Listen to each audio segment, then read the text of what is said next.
O Senhor esteja convosco. Ele está no meio de nós. Proclamação do Evangelho de Jesus Cristo, segundo João. Glória a vós, Senhor. Naquele tempo, João estava de novo com 2 de seus discípulos. E vendo Jesus passar, disse: Eis o Cordeiro de Deus.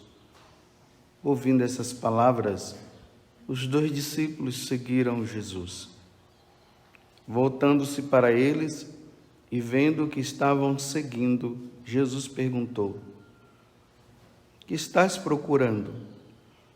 Eles disseram: Rabi, que quer dizer mestre, onde moras? Jesus respondeu: Vinde ver. Foram, pois, ver onde ele morava, e nesse dia permaneceram com ele. Era por volta das 4 da tarde. André, irmão de Simão Pedro, era um dos 2 que ouviram as palavras de João e seguiram Jesus. Ele foi encontrar primeiro seu irmão Simão e lhe disse: Encontramos o Messias, que quer dizer Cristo.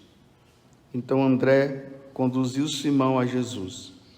Jesus olhou bem para ele e disse: Tu és Simão, filho de João. Tu serás chamado Cefas, que quer dizer pedra. Palavra da salvação. Glória a vós, Senhor.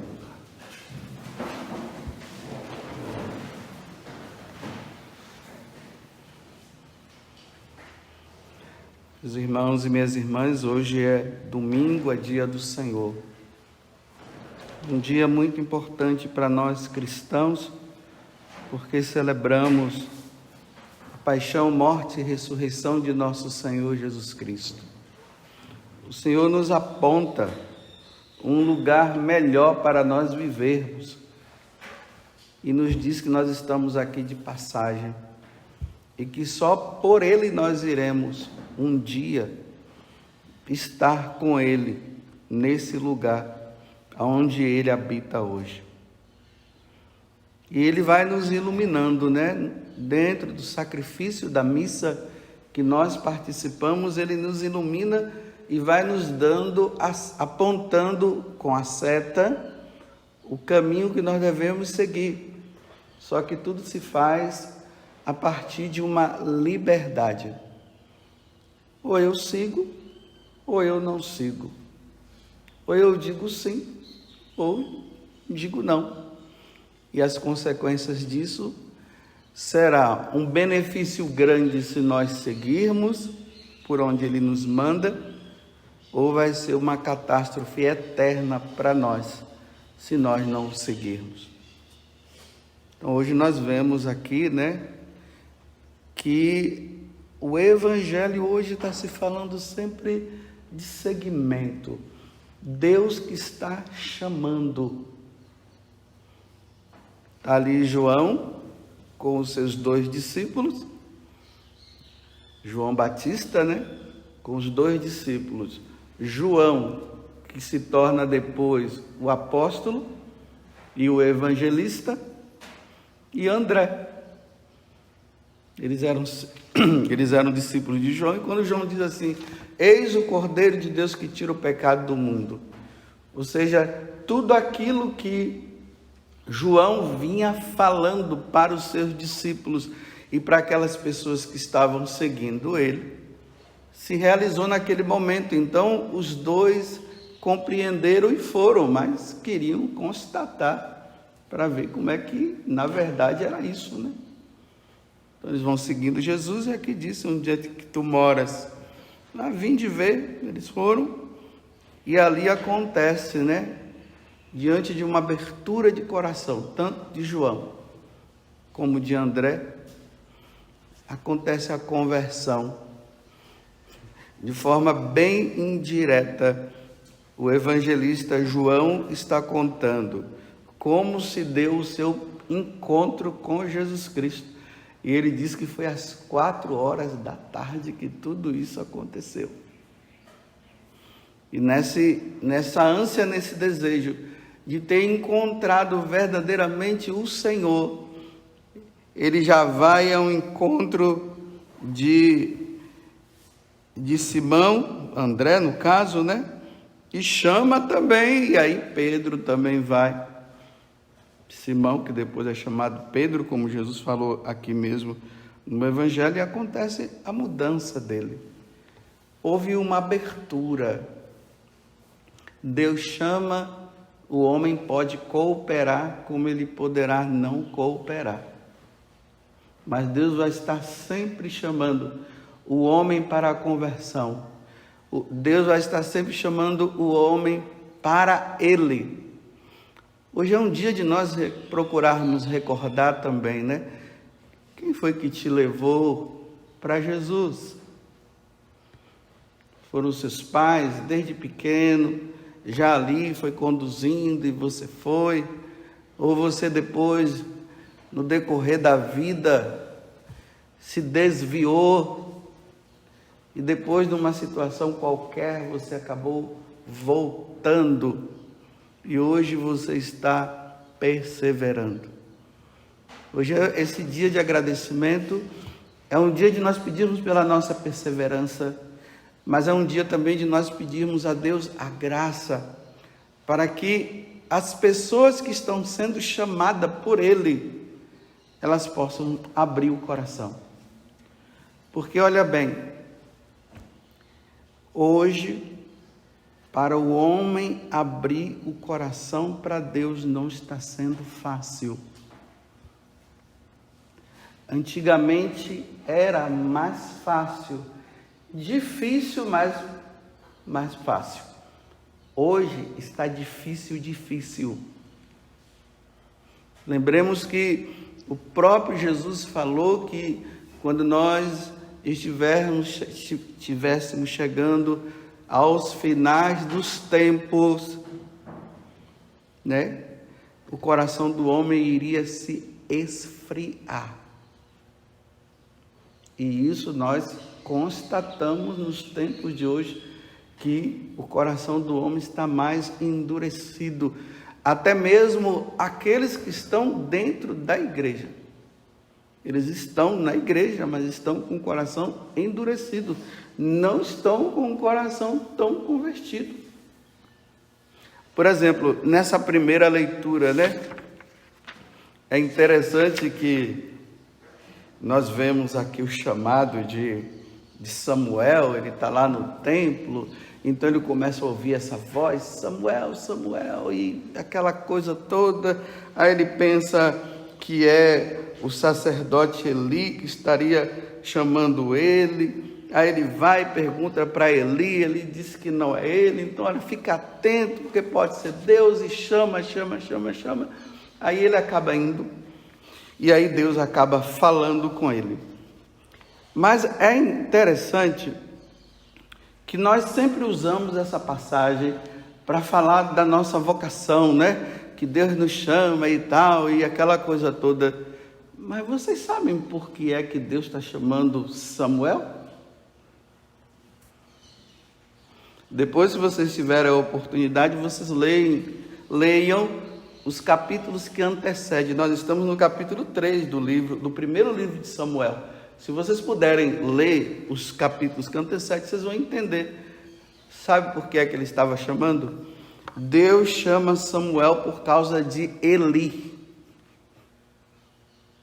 o sacerdote Eli, que tinha 2 filhos. E os 2 filhos deles estavam levando uma vida errada. No templo, dentro da liturgia, as coisas que não poderiam ser feitas, eles estavam fazendo. Existiam partes do animal que era oferecido, que só cabia ao sacerdote comer. Eles iam lá e comiam. E qual era a atitude do pai, que era Eli? Passava a mão na cabeça. Sabe aquele negócio de diz, meu filho, você está errado, se conserta. Aí os meninos não estão nem aí, porque já não tem mais aquela aquele poder, aquela autoridade, não exerce mais aquela autoridade que precisava ser exercida, porque foi fazendo a vontade, chega um momento que o filho domina. Principalmente quando chega na adolescência, mas hoje, já na infância, a gente já encontra, né? Esses filhos, esses menininhos e essas menininhas rebeldes, que o pai fala, a mãe fala, xinga e tal. Menino, fica quieto, tá xingando, não usa autoridade. Aí vão dominando. Quando chega um momento, o pai vira filho e o filho vira pai. Eles dominam. Lá na Bahia nós chamamos malcriação, né? Quando uma criança faz uma malcriação, ou seja, deveria ser uma criação boa, mas faz uma má criação, e faz malcriação. Aí, em vez de os pais olhar e fazer uma cara até feia, para mostrar que não gostou, às vezes dá até uma risadinha, né? Que bonitinho. E aí vai dominando. Foi isso que estava acontecendo com esses dois. Aí Deus, prosseguindo, né? Aí Deus vai falar para Samuel o porquê que ele estava chamando. Vai lá e diz para Eli que ele precisa criar vergonha na cara, que ele precisa trazer os filhos de volta, porque os filhos deles estão assim, porque se eles não mudarem de vida, eles vão morrer. Aí Samuel ficou tão constrangido com a situação, que quando Eli perguntou o que foi que Deus falou, ele não queria falar, ele ficou assim e tal, aí Eli dizia, fala, o que foi que Deus falou? Aí ele disse, você não está educando bem os seus filhos estão assim, e Deus disse que se não houver mudança, eles vão morrer. E aí lá pelo capítulo, não sei se é no final do capítulo 3º ou no 4º, aí vem aquela questão da Arca da Aliança, que é levada e tudo, né? Porque tudo isso foi gerando coisas também, outros pecados, né? Perderam a arca e tudo.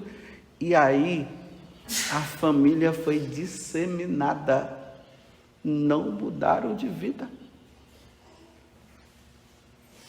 Estão vendo que essa conversão, esse chamado que Deus nos faz, olha, eu sou o Cordeiro que tira o pecado do mundo, eu vim para isso.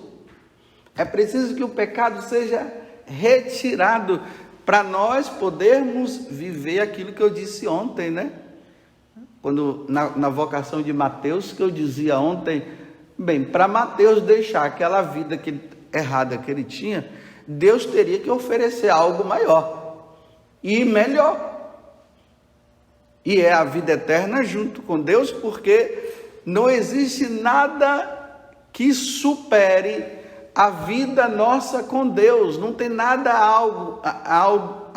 não existe nada que possa gerar uma felicidade maior, nem acima disso e nem abaixo disso. Porque se tiver acima disso, então teria um outro Deus. Então, como não tem, é o próprio Deus. Essa vida na Santíssima Trindade, que nós não sabemos como vai se dar. Paulo experimentou um pouquinho, né? E ele disse que era uma coisa que ele não tinha nem como falar com palavras, porque foi tão maravilhoso que ele disse que não existia linguagem humana para explicar isso aqui. Então, Deus oferece-nos Ele mesmo. Então, essa mudança, quando Ele nos chama, nós devemos ter em mente isso. Deus está me chamando para algo maior. Por isso essa necessidade, a evangelização, se ela não passar por parte dos evangelizadores, nessa perspectiva eles vão ficar apenas achando que é só para mudar de vida assim, né? Eu fumava e agora eu não fumo mais. Pronto, que bom, que alegria. Eu bebia e não bebo mais. Que bom, que alegria. Só que, como eu disse ontem, né? Não com essas palavras, mas vou falar agora diferente. Mas tem ateu que não bebe. Tem pessoas que não seguiram Jesus e têm um bom comportamento. Então não é o bom comportamento em si, mas é a vida em Deus, é a vida com Deus, é o amor a Deus. Nós fomos criados para amar a Deus, para servir a Deus, ou seja, ser inteiramente dele. Foi para isso que nós fomos criados. Mas o pecado original causou o quê? Um corte, uma divisão. Então nós perdemos isso.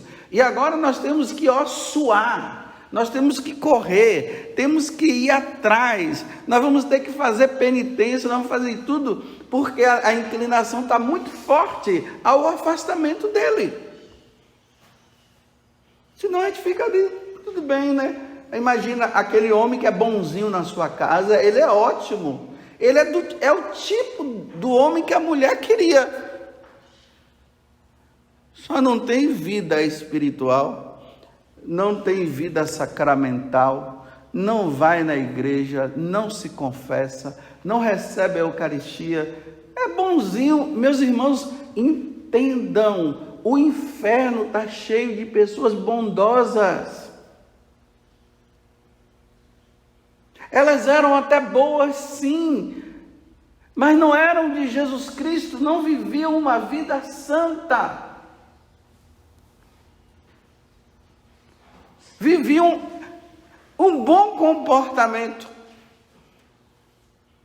mas não viviam uma vida com Deus.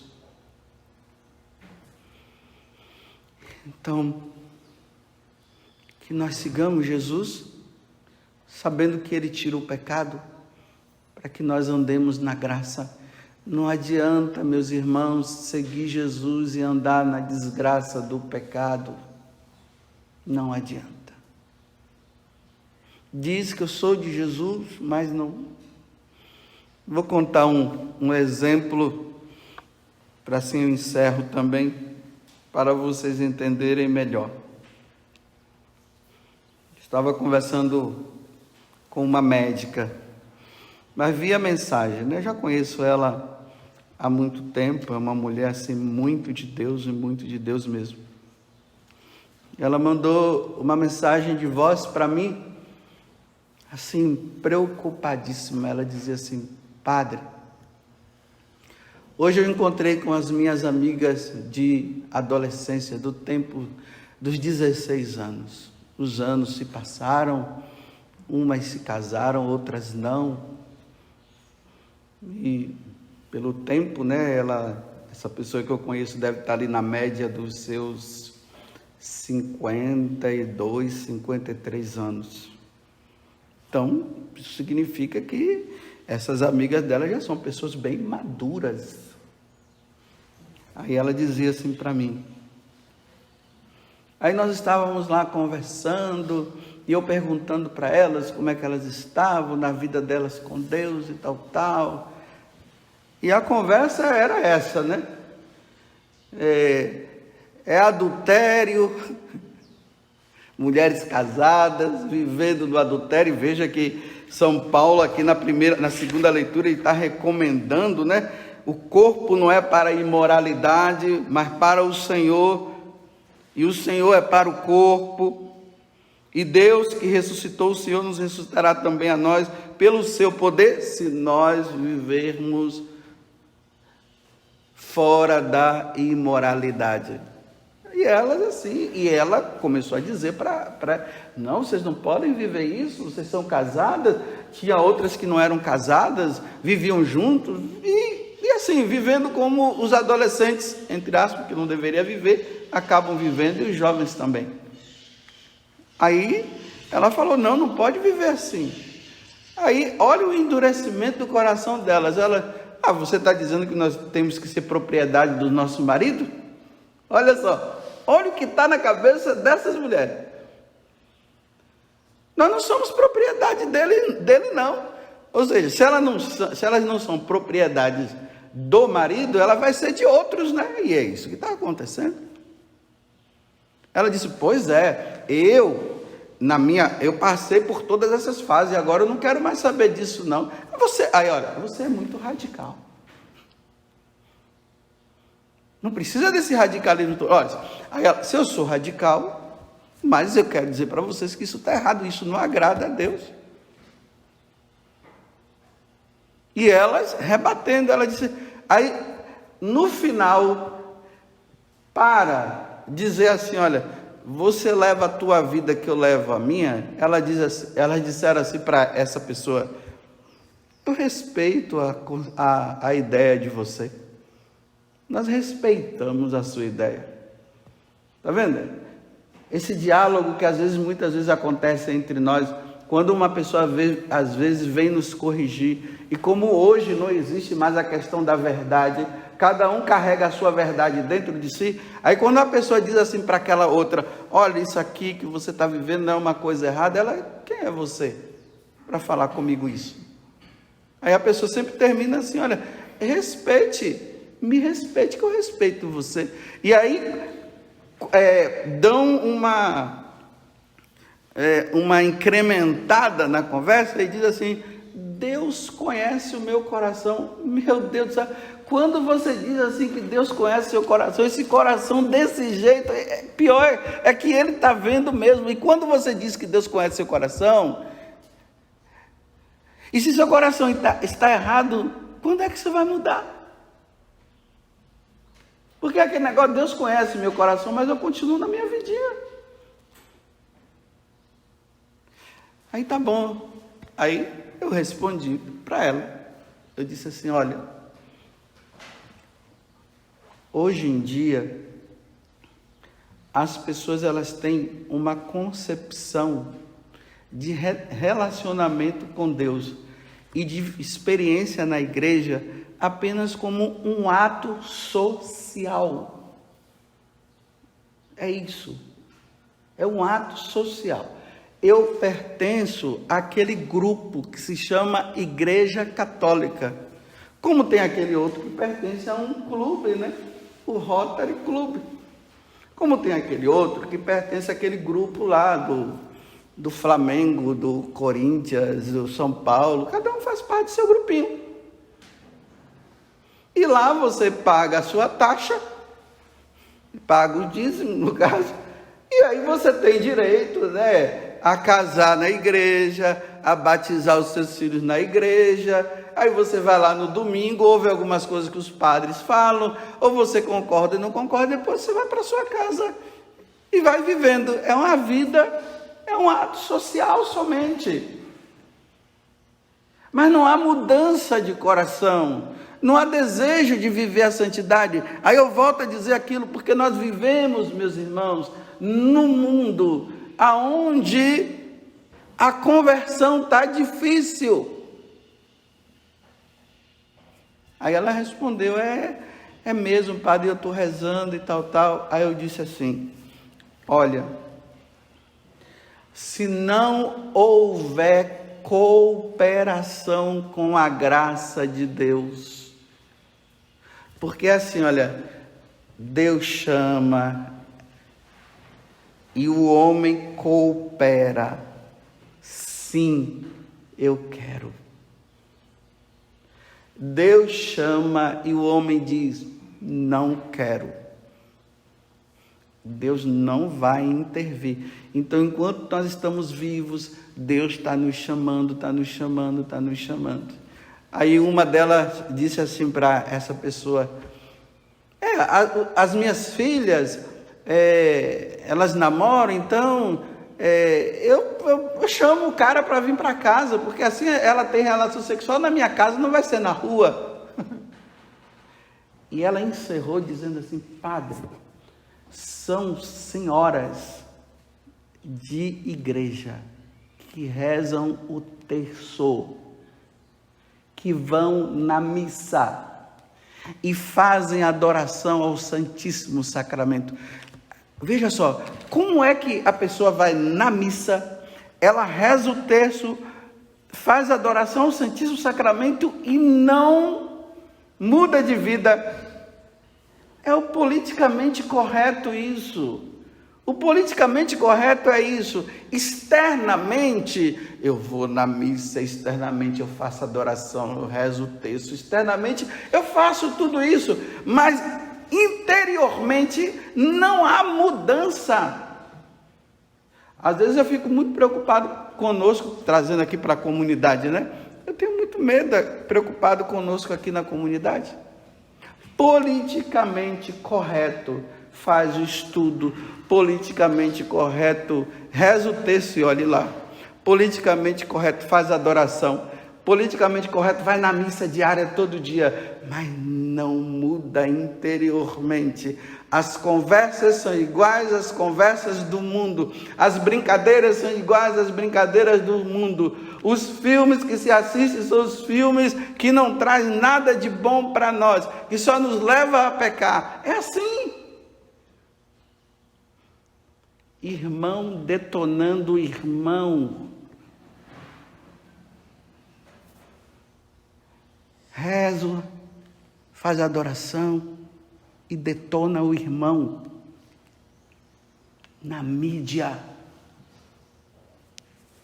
Não tem coragem de chamar o irmão e conversar com ele. Discute cara a cara. E se não quiser problema, que conversão é essa, meus irmãos?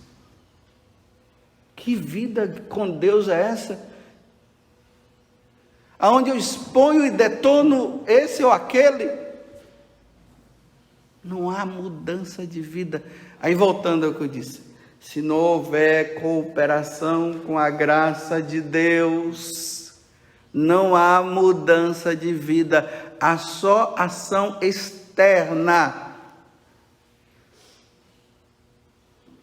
Imagina eu batendo boca com outra pessoa, eu, sacerdote, eu, um padre, batendo boca na internet e falando isso e brigando e tal e aquela coisa, e depois eu venho para o púlpito dizer, meus irmãos, devemos amar todos uns aos outros, amemos uns aos outros.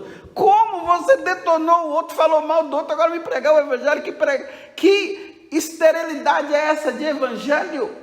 A correção tem que acontecer, mas não dessa forma. A correção ela tem que acontecer no tete a tete, dentro de uma sala escondido. Não é na sala do Facebook e nem do Instagram.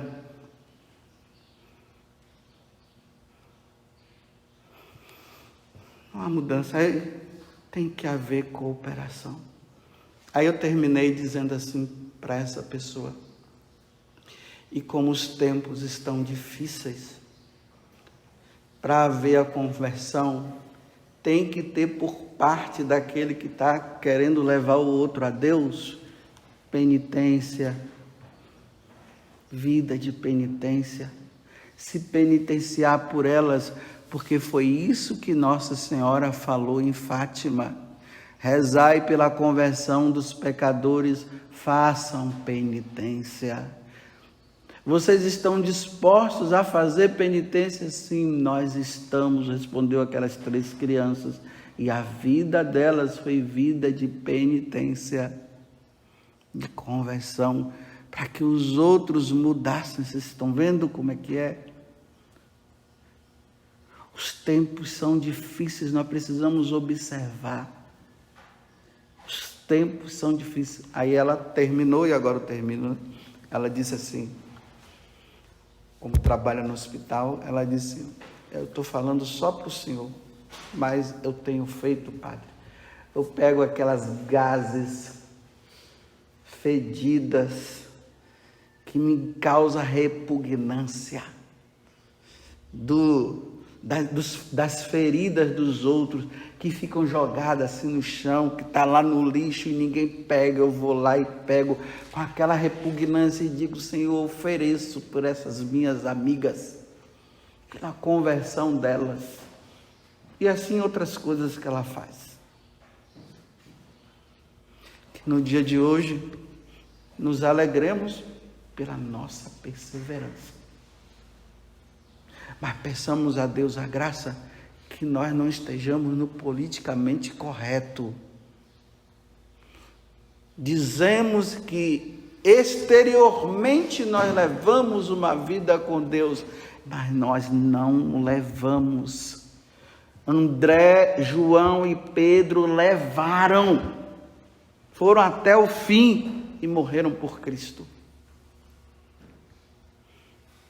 E rezemos por aqueles que estão aí dizendo assim: você é radical demais, e buscam a Deus somente para isso, né? Senhor, me dá isso, Senhor, me dá aquilo. É que aquelas mulheres fazem, né? Senhor, me dá isso, Senhor, me dá aquilo, Senhor, me dá isso. Mas não mudam de vida. Louvado seja nosso Senhor Jesus Cristo. E a nossa Mãe, Maria Santíssima.